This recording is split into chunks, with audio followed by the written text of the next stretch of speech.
በቴክኖሎጂ ዘርፍ የተለያዩ የሥራ ፈጠራዎችን ያቀረቡ ወጣቶች በዛሬው ዕለት የእውቅናና የሽልማት መርሃ ግብር ተካሂዷል። ይህንን በሚመለከት በባህር ዳር ከተማ የተካሄደውን የስታርታፖች ውድድር የማጠቃለያ መድረክን የተከታተለው ዘጋቢያችን ዘመኑ ይርጋ በቀጥታ መስመራችን ላይ ይገኛል።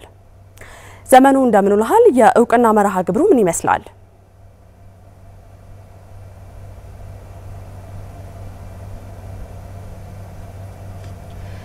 አመሰግናለሁ። የአማራ ክልል ኢኖቬሽንና ቴክኖሎጂ ቢሮ እንግዲህ በዛሬው ዕለት በቴክኖሎጂ ዘርፍ የተሰማሩ ወጣቶችንና ወጣት ስራ ፈጣሪዎችን እንግዲህ ሀሳባቸውን ወደ ተግባር መቀየር የሚያስችል የስታርታፕ ውድድር አካሂዷል። ላለፉት 2 ወራት እንግዲህ በቴክኖሎጂ ሚኒስቴር ድጋፍ ማለት ነው እነዚህ በክልሉ የሚገኙ ወጣት ስራ ፈጣሪዎች 28 ወጣት ስራ ፈጣሪዎች በተለያዩ መርሃ ግብሮች ተሰማርተው ውድድራቸውንና የፈጠራ ኪሎታቸውን ሲያዳብሩ ስልጠናም ሲያካሂዱ ከቆዩ በኋላ ዛሬ እንግዲህ የአማራ ክልል ርዕሰ መስተዳደር አረጋ ከበደን እንዲሁም ደግሞ የኢኖቬሽንና ቴክኖሎጂ ሚኒስትር ዶክተር በለጠ ሞላ እንዲሁም የክልሉና የፌደራል ከፍተኛ የሥራ ኃላፊዎች በተገኙበት መርሃ ግብሩ የማጠቃለያ መርሃ ግብሩ ተካሂዷል። እንግዲህ ቀደም ብዬ እንዳነሳሁት 28 ስታርታፖች ናቸው መርሃ ግብሩ ላይ የተሳተፉት። እነዚህ የተሳተፉ ወጣቶችም እንግዲህ 3ቱ ከተለዩ በኋላ በመጨረሻው ዙር 3 የሥራ ባለቤት የቴክኖሎጂ የሥራ ፈጠራ ባለቤት የሆኑ ስታርታፖች በዛሬው ዕለት ተለይተው የማበረታቻ ሽልማትና ቀጣይ ደግሞ ሀሳባቸውን ወደ ተግባር መቀየር የሚያስችል ድጋፍ ተደርጎላቸዋል። በዚህም እንግዲህ በዛሬው መርሃ ግብር የውድድሩ አሸናፊ የሆኑትን የግሎቭ ፕሮዳክሽን ባለቤት የሆኑ ወጣት ስታርታፖችን እዚህ ከጎኔ ይዣለሁኝ። በመጀመሪያ እንኳን ደስ አላችሁ። እንኳን አብሮ ደስ አለን። መልካም እንግዲህ ግሎቭ ፕሮዳክሽን በዛሬው በአማራ ክልል ለመጀመሪያ ጊዜ በተካሄደው የዚህ የወጣት የቴክኖሎጂ ስራ ፈጠራ ውድድር አሸናፊ ሆናችኋልና ግሎቭ ፕሮዳክሽን ማን ነው የሚለው ነገር ቀዳሚ እናድርግ። በጣም መልካም። እንግዲህ አስቀድማ አንተም ስትለው እንደነበረው የቴክኖሎጂ ፈጠራዎች በተጨማሪም የፕሮዳክሽን ላይ ያተኮሩ ፈጠራዎች አሉ። እነዛ ላይ የሚሰራ አንድ ስታርታፕ ነው። ባለፈው 1 አመት ውስጥ ጀምሮ እንቅስቃሴ ሲያደርግ የነበረ ነው። የሚሰራው ስራም ሄልዝ ኬር ፕሮዳክትስ የምንላቸው ለጤና ግብአት የሚሆኑ የተለያዩ የሕክምና መገልገያ ምርቶችን የሚያመርትና ከዚህም ባሻገር በኮስሜቲክስ ኢንዱስትሪ ላይ የሚሰራ ወደዛ የሚሰፋ ስታርታፕ ነው። ይሄ ነው በ3 ወጣቶች የተጀመረ ነው። መልካም እንግዲህ የአማራ ክልል ኢኖቬሽንና ቴክኖሎጂ ቢሮ ለመጀመሪያ ጊዜ ነው እንደዚህ ወጣት ስራ ፈጣሪዎችን የስልጠና መርሃ ግብር በማካሄድ እንዲሁም ማወዳደርና መሸለም የተጀመረውና እንዲህ አይነት መርሃ ግብር መካሄዱ የቴክኖሎጂ ሽግግርን በማድረግ እንዲሁም ደግሞ የላቀ አገልግሎት በዘርፉ ቴክኖሎጂንም ለማዳበር በክልሉ ምን አይነት አዎንታዊ ሚና ነው? ለእናንተስ ምን ጠቀማችሁ ይሄ መርሃ ግብር የሚለውን ነገር እናንሳ።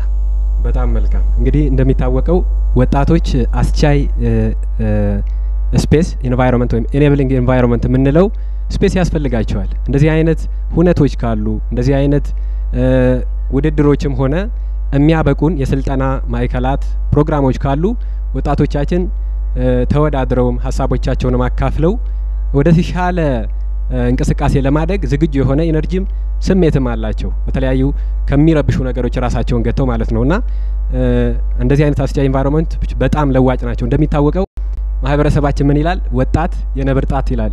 አሁን እንደዚህ አይነት አስቻይ ነገሮች ወጣት የለውጥ ጣት ብለን ሌላ ኤክስፕሬሽን እንድንወልድ የሚያግዙ ናቸውና ለለውጥ እንዲተጋ በጣም የሚያተጉ ስለሆነ በጣም መበረታታት እንዳለባቸው ከልብ እናምናለን።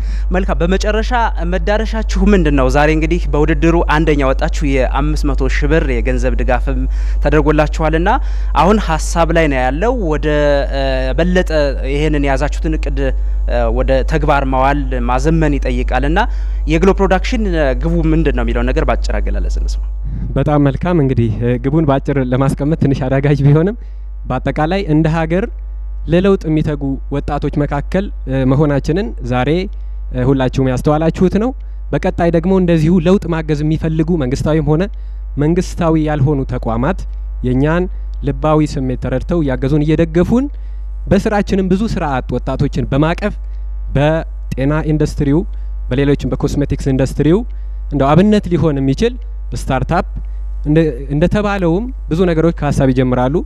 በብዙ ሃይማኖቶች አስተምህሮም እንደምንረዳው የሚፈጠሩ ትልልቅ ዓለማትም ቢሆን ከሀሳብ የተነሱ ናቸውና ከሀሳብ መነሳታችን ትንሽ የሚባል ነገር ስላልሆነ ቀጣይ በሚመጡ አመታት ማደግ መስፋት ማበብ እንደምንችል ሁላችንም ተረድታችሁ እንድታግዙን እየመከረን እያሳሰብን ጥሪያችንን እያቀረብን ትልቅ የስታርታፕ ትልቅ የቢዝነስ ተቋም የመሆን ሐሳብና ቪዥን እንዳለን ለመናገር ለመግለጽ እንወዳለን።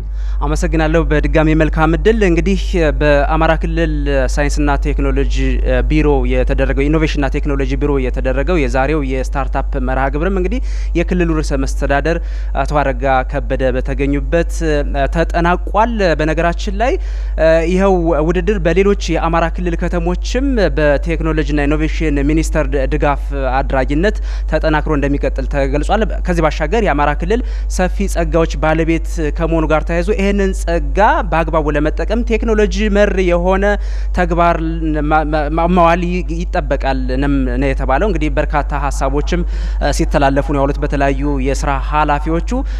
ከዚህ ባሻገር እንግዲህ የአማራ ሚዲያ ኮርፖሬሽን ደግሞ በምሽት የርዕሰ መስተዳድሩን ሀሳብ ጨምሮ የተላለፉ መልእክቶችን ደግሞ በዝርዝር መረጃዎች ወደ አድማጭ ተመልካች የምናደርስ ይሆናል። ለአሁኑ ያለኝ መረጃ ይሄንን ይመስላል። አመሰግናለሁ። ዘጋቢያችን ዘመኑ ይርጋል አደረስከን መረጃ እናመሰግናለን። መልካም ቀን ይሁንልህ።